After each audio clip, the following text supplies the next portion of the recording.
Hey everybody, how's it going? It's Friday night in the shop. Team Bucking. How you guys doing? I'm still getting geared up to start some more projects. I need to order some more parts and get ready, and I'm going to order parts for about 3 saws and we'll just bang through them.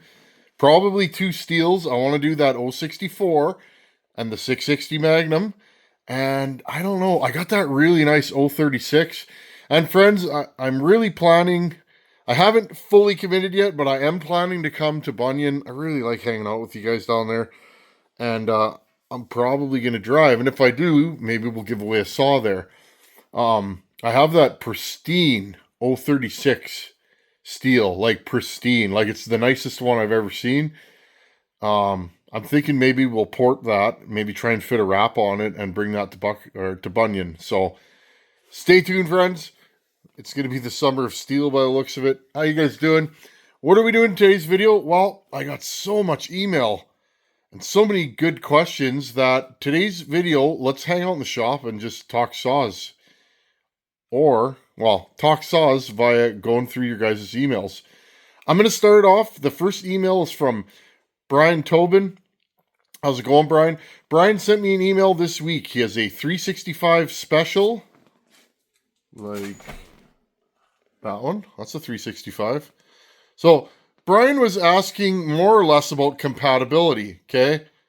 That's a 365X torque. I have a video on that. Go into my playlists, you'll find it. Or just go on my channel and Google 365, and there's a video of 365X torque and 365 special. Same name, different saw. Okay? That is not compatible with this. Top end wise, friends. This top end will not go on this saw. But the old school, that's a 372 original. That's a 365 special. And friends, I am horrible at pointing backwards in the camera. This is a 372 XPG. I'd like to build this one too. Okay, and so on and so forth. I have more saws on that chassis, but you guys get the idea. Now, what Brian was asking, he wants to build a saw. He wanted to know if a 371 top end would fit on there. And he was asking about a non-XP 371. Now, top end. Now, Brian, I might be wrong. I don't know everything. I don't think... Was there a non-XP 371? There may have been in the States, but not here. I've never seen one. Either way, Brian, okay? If you have a 365 special, here are the top ends that'll fit on there. A 2065 Johnson Red will fit on there. That is the same saw and same top end. A 365 non-special, 48 mil open transfers, okay? The 2065 or 2165 is 48 mil closed transfers. It's just a baby 372. 365 special will fit on there. Again, 48 millimeter open or closed transfers. 371 XP, 372 XP, 372 XP big bore. Okay. You have all those different top ends that will bolt directly on. There are other top ends that will fit with some massaging, but that's a conversation for another day. So you can fit 372 big bore, which is 52 mil. You can fit a 372 or 371 top end, which is a 50 millimeter. 365, which is 48. All of those will bolt on, Brian. You can do them stock, ported, whatever you want to do. Timing numbers that I've gone over in my videos, if you go on my channel and search for my 372 playlist, those numbers pretty much apply to the whole family. The 365, keep the exhaust roof at 100 or below, meaning 100, 101, 102. 372, I like mine at 98. They rip. 98 is a good exhaust number for most saws 70cc and up. That's a lot of the saws on this shelf are 98 exhaust roof. That's what I like. Okay, Brian, so hopefully that helps you out. Happy building. Your carb intake, all that stuff will work. Don't worry about any of that. You don't need a bigger carb. I still, to this day, where is it? Behind my head here. I run a ported, right there. That is a ported 365 special, okay? I've been running this saw forever, and it's a really good saw. That saw is ported fairly warm for what it is. It's as strong as a normal ported 372. A really worked over 372 is going to be a little stronger than this, and then of course the 52 millimeter top end, the big bore, will cut circles around this. But you can port a 365 and make it really nasty. I like that saw. I like it so much, I've never pulled it down to make it bigger. And I could in an afternoon, but it's like, why? Anyhow, Brian, I hope that helps. Happy building, happy porting. Okay, friends, I'm going to go back into my emails and find another question. Okay, here's a good one. Darren Pierce from New Zealand. That's pretty cool. Friends, if I look squinty, my windshield when I was riding home got absolutely full of bugs. So I cracked her and I was eating those little road bugs. I don't know what they are, but I was eating those things in my eyes. So I'm like, ugh. Anyways, Darren Pierce, all the way from New Zealand, sent a good email. He has a 10 millimeter 044. Nasty little saw. I like those. I like me an 044. I got one right there. 044. He is having similar problems to what I was having. His saw is running too rich. Now, he just ported it and just did a carb kit. His timing numbers, he's like 102 on the exhaust, about 18 degrees of blowdown, 150 duration on the intake. His question was, at one turnout, high and low, the saw is rich. Did he go too far on the intake, and what do I think the problem is? Well, 150 on that saw is fine. If you were, honestly, friends, steels don't go as far on the intake timing as I would on a Husky. Huskies all run 154, 156, you know, your 372s and that. Steels, 152, I like, 150. That has to do with case capacity, friends. Remember, look in the bottom end. How big's that case? Bigger the case, the more fuel you can stuff in there, and often the more intake timing you can run. Smaller the case, you often don't have to bump that intake timing. How do you know? Well, where does it start at? If you have an OEM saw and your intake timing is 142 and you make it 152, that's 10 degrees you've added. That's a lot of intake timing extra. If the saw is 148 and you made it 152, that's only 4 degrees. So think about that, friends. You kind of know where to go based on where you started. Darren's problem is he says the saw is running rich. He can't get it to clean up. Now, Darren, I had fits with... Friends, why can't I point... There we go. Why can't I point backwards? That saw right there. I had fits. That saw one day woke up cranky and it went rich, snarly rich, and it would not clean up. Now, I don't think it's your porting at all. I'd be shocked. He said he notched the piston, which usually gives you a lot of velocity. But again, at 150, as long as your numbers are right, I don't think it's that. So let's rule out your porting. Second, he said he shaved the timing key and gave it a timing bump. 25 thou, 30 thou, something like that, he said. Don't quote me on that. My question is, why did you do that? Did you run the saw with a stock timing key and you went, oh, this thing needs more timing? Or did you just do that? If you just did that, try putting it stock and run it. Your timing advance may be more than that saw once. My 044 up there, this one, that saw, stock, has really advanced timing, Darren. It rips the cord out of my hand. There's nothing done to that saw. It's not ported or anything. I've the only one that's ever been in that saw. It's stock piston. That saw will rip the cord out of my hand. If I bumped the timing on that, it would probably be too far.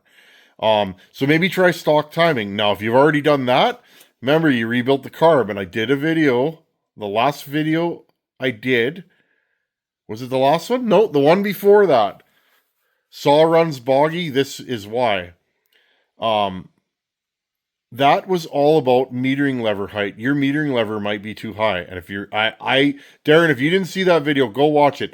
I took a saw and I put the metering lever way too high. That saw was spitting fuel out of the carburetor. Try that. It's probably that, or your ignition timing, or maybe you have a bad coil. My 044 ran horribly forever, and I can't remember what I did to that saw to make it run good. I think I might have put a coil in it, so it was the same way. It wouldn't clean up. The ignition wasn't advancing, I think, is what was going on. Anyhow, Darren, thank you for bumping your email. Darren bumped his email 2 times before I saw it, because like I say, guys, if you email me and I don't answer, just bump it. Say, hey, Tin Man, still here. Um, I just don't get to all of them.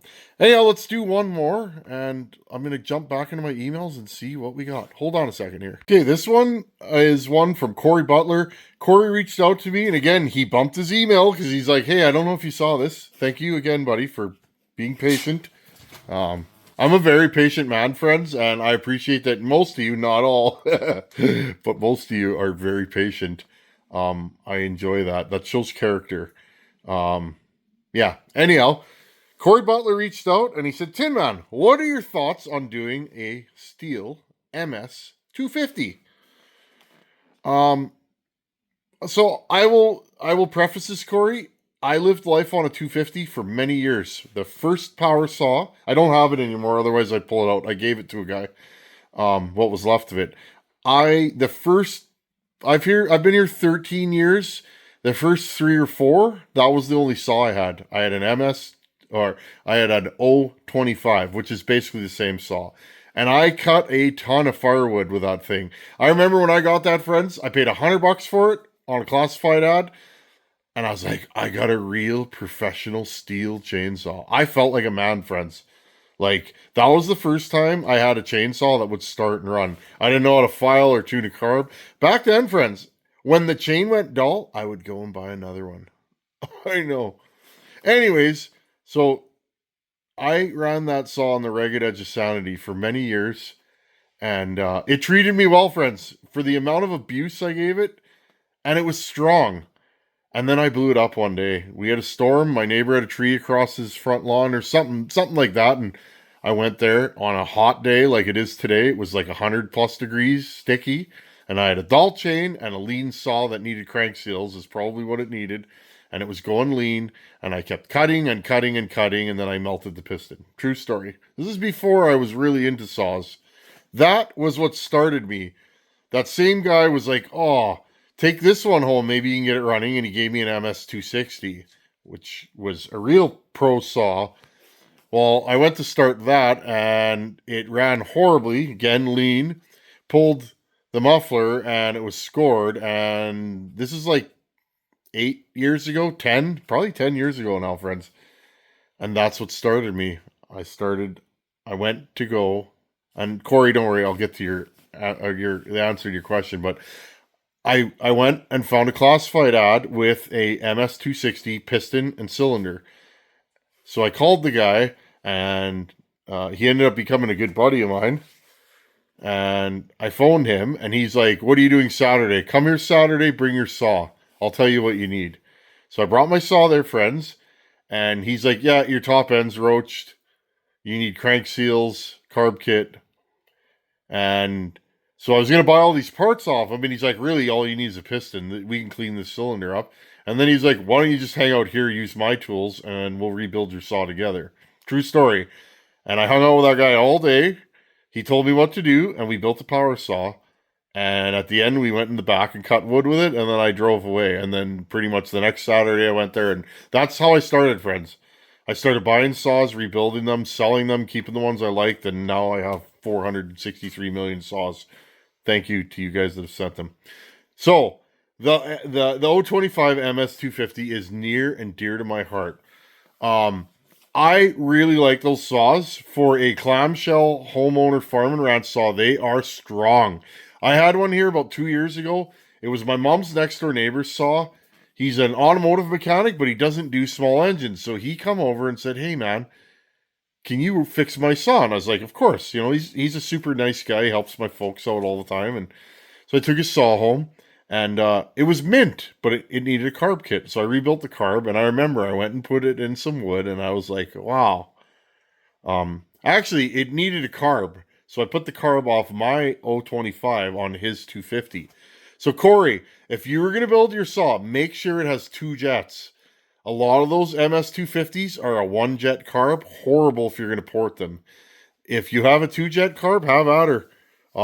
Remember, keep in mind that's a like a 45cc saw. Don't raise your exhaust roof too high. If you do, you're gonna have a saw that's really zippy with no torque. Um, but yeah, you could build one of those, and it would be super fun, and that would be an awesome firewood and around the yard saw. Love an 025 MS250. That is the equivalent of the Husky 44, which is a saw that I love. Same weight class. Anyhow, Corey, hope that helps you. There's lots of top ends available, and have fun. Port it. Okay, here's an interesting one that I don't really know the answer to. One of you guys probably will. Mike Radcliffe from BC, beautiful British Columbia. How's it going, buddy?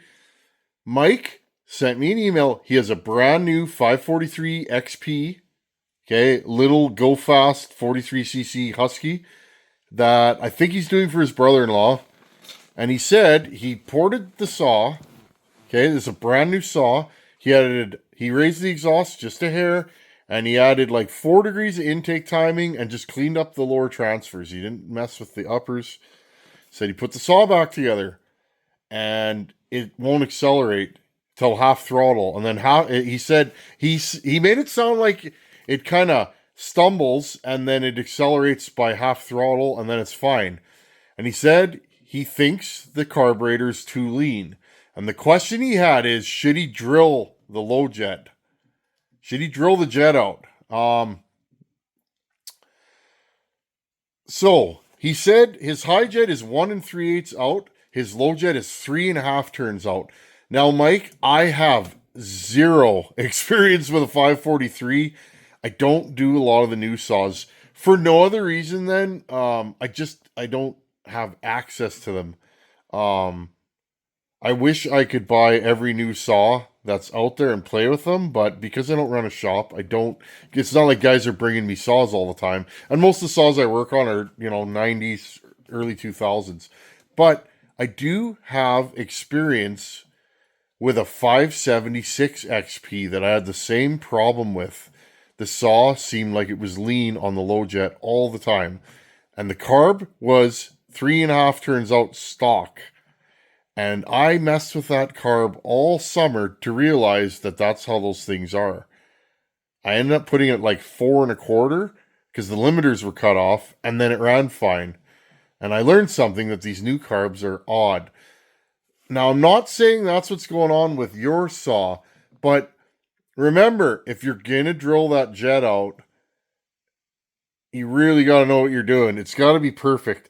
Honestly, Mike, I would go on the Iron Horse's YouTube channel and look up his email, and I would email the Iron Horse. He knows all about drilling carbs, and he would be the guy. I can only take a guess, but from what you did, Mike, I can't see that carb being lean, but maybe it is lean because it's a modern auto-tune type saw. Obviously it's not auto-tune, but the other thing, Mike, and I would try this before you drill it, raise the metering lever a hair. I've had that on ported saws. Stock metering lever, it's too lean. I have problems with leanness in the bottom half usually. And then a lot of times when I rev the saw and hold it, hold her to the pickle for a second or two, it's slow to come down back to idle. So then what I'll do is I'll go in there and I'll take that metering lever and I'll raise it about the thickness of the metering lever and I'll put it back together. Sometimes I might have to do that a couple times. That'll usually clean it up. Usually drilling jets is only for the biggest, nastiest, or you're running alcohol. I have never met a saw. I have never ported a saw that I needed to drill jets. And again, I could be wrong, but that's just my educated guess. I'd be looking at metering lever, make sure you didn't pop the timing key on the ignition. I've had that happen. But yeah, if all else fails, maybe drill your jets. But like I said, that has to be perfect. And those needles or those drills are so small. Like you gotta do it by hand, basically. I know how to do it. I don't know the math to figure out what size jet you need, but I know it's very finicky and you got one shot. So, um, that's what I know, buddy. Sorry I can't be of more help. Anyhow, friends, Friday night in the shop. This is what we're doing. We're hanging out. It is hot. And this weekend, I'd like to do some power saw work. Get the bench cleaned up and start figuring out what projects we're going to do. Anyhow, friends, thanks for watching. Take her easy. And I'll see you guys in a couple days. Later.